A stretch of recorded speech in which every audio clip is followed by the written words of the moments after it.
say it's harder than it looks on the TV. That's Yeah. that's what I'll say. But it was so much fun. I had the best time.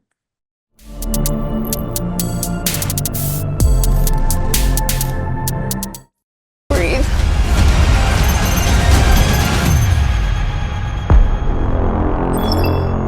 I would love to become the Anonymous. The Anonymous. The game begins August 19th on USA.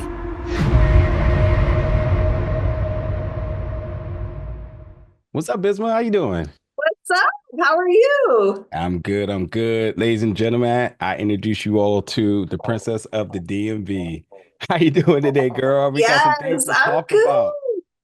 Oh, we have a lot to dish about. Just I'm overall, good. just let's just start with the experience. I think for somebody that comes from a background in what you do sort of in your day job, and then you come to do something that's way more creative, and you get to really show your artistry, but also like how you can kind of like fit in terms of these game environment, this reality show environment, just for you and that whole thing. How has it been for you? Oh my God, this was the coolest experience ever, right? Like in my day job, I'm passing bills for a living. I'm, changing laws, and that for me, I get bored easily, right? So that is just like thrilling and I love it. So to find something even more competitive, even more stressful than that, that's hard. Like, first of Yeah. all, that is hard. But I think that's why I like this game so much. It's because on so many levels, like emotional, physical, just mental levels, you really have to give it your all. And Yeah. it is, I would say it's harder than it looks on the TV. That's Yeah. that's what I'll say. But it was so much fun. I had the best time. Yeah. Well, so obviously it seems like you would do it again. And if you Yeah. did do it again, how do you feel about coming in mid-season, or would you want to have came off the jump? Oh, I would love to be an OG player. Okay. So, because at the end of the day, when push comes to shove and, the house gets less crowded and less crowded, people will always root for the OG players over the new players. And we saw that. Yeah. And, Jack told me that, Marcel told me that. So I knew I was coming in with a disadvantage. I just, I just wish that I came in as an OG player, but at the same time, things work out the way they work out, and it's all a learning lesson for next time. But you know, the circumstances just didn't pan out. Yeah, yeah, I think he did a phenomenal job, all things considered, and yeah, and coming in mid-season, and Jack, I think he was one of the most phenomenal players, and he did give Oh you yeah. the best advice in terms of like, hey, y'all got to stick together coming in right Yeah. now because that's all you really have, and that was somebody that I think really looked across the board and really understood the clicks and how the game was going to play out, which is why I think like his elimination was the way it was. He let out a little anger there.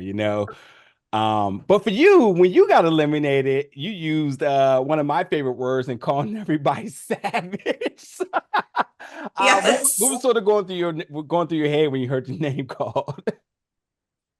My name called, and I was just like, "This really?" Like, you know what? It's all good at Yeah, this point. It is what it is. I'm not kind of person where it's like, all right, I can't change the outcome, yeah, but somebody needs to give me an explanation here. I Like, feel that. especially after Dylan's outburst, I was like, all right, that's fine. That's whatever. But, Yeah. you know, good luck.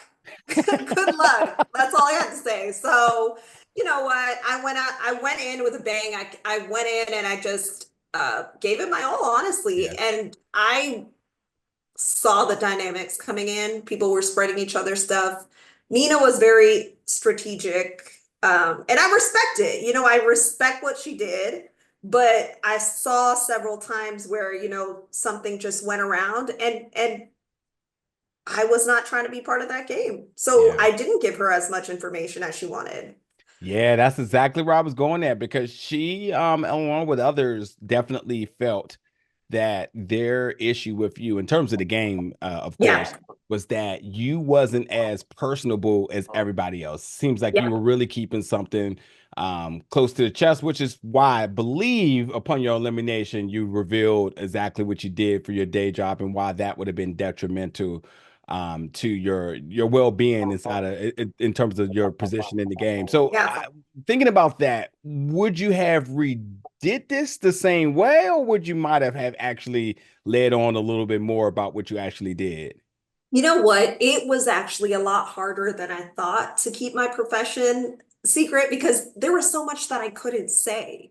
But then when I really thought about it, am I really about to say, hey, in my profession, like I convinced this politician to do this? No, I'm not going to say that. So at the end of the day, if I had revealed it, I would have put a target on my back. So I'd rather deal with a target that says, oh, she's not open enough versus, hey, you know what she does for a living? Like she essentially persuades people for a living. Yeah. Hell no, like I'm not doing that, not in this game.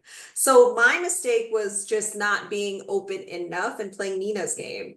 But I would not have told anybody my profession. I think I stand by that.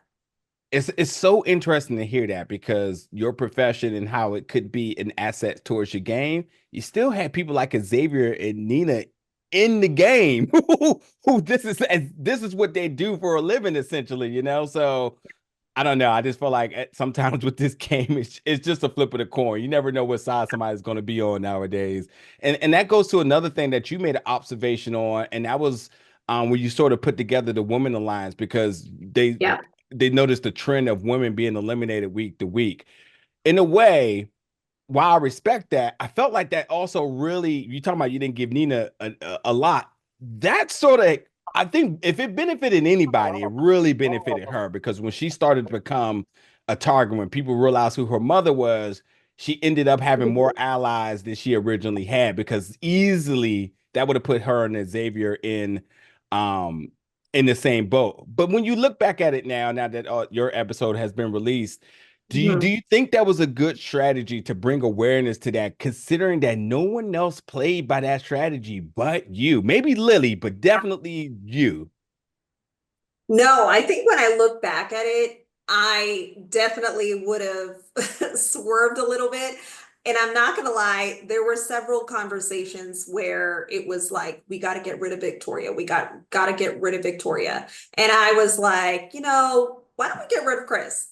You know what I'm saying? And so it just, had I just said, you know what, you're right, Yeah, yeah. it worked out very differently, I think. And you know what? It's a learning lesson. I think a lot of these reality show games, see, I didn't watch a lot before I came on the show, but now I know that that strategy doesn't work out great. But I just thought the quickest way that I could make an alliance in this game, coming in new, right? Like, Very don't know smart. anybody, everybody wants me out, is to say, hey, 4 women went home. What's Very up with smart. that? What's Yeah, up with that? I mean, really, it's in all of our interests to really think about that. yeah. So that was my strategy coming in. And yeah, it does benefit me. It benefits all of the women. So I had hoped they would play along with that too. And there were several conversations we had where it was like, okay, let's keep this narrative up. Let's talk about it. But I would have done things a little bit differently. Yeah. I really do want to see Curious. you. I really want to see you back on another game. So and for the sake of time, so I'm gonna ask you really quick questions. First question is, I think you have one of the most viral moments of the entire series, and that's the hug me in the front, stab me in the back moment. Just for you, looking back at that moment, your reaction, what sort of your thoughts on it? Oh my God. It's so funny. In the moment, I was just like, really? Back is so hilarious because it's like I know Marcel was lit. Like I feel like I watching it back because you know, okay, on the real, I was targeting Marcel in the chat. Had I got anonymous, I would not have gotten Marcel out. I know that it's a hot take. I know it's unbelievable, but Yeah. it's true. So It's for it's me, it it's a was trend not too. like, Victoria went after you and didn't eliminate you. It's yeah, definitely a trend that people target folks in anonymous mode, but don't actually want to eliminate them if they become a anonymous. 100%. 100%. So for me, it was kind of like, wait, I actually really do like you, Marcel. If I was anonymous, you wouldn't have been out. So obviously he didn't know that. Yeah. But so to me, I was like, okay, I understand. I understand. I'm watching it Yeah. back. I see. I get it. Yeah. It's spooky season. I know you're a horror fan. Give fans your favorite horror film of all time without even thinking too hard. We can revisit the list at any point. Okay, of all time has to be The Shining. I know you know that is one of the classics, one of the Go. greatest. And there's so many good horror movies out right now. I'm so excited. It's gonna be a That good is. Halloween. I'm excited.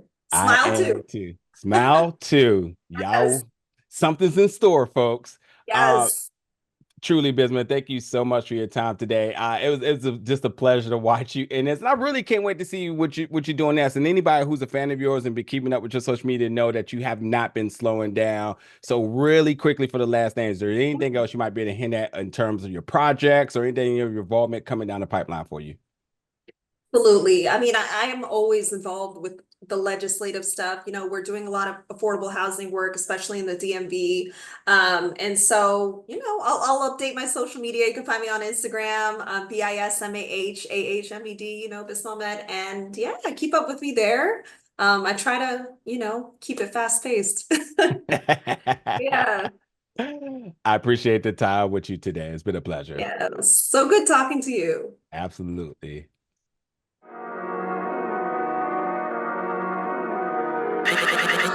Hideouts.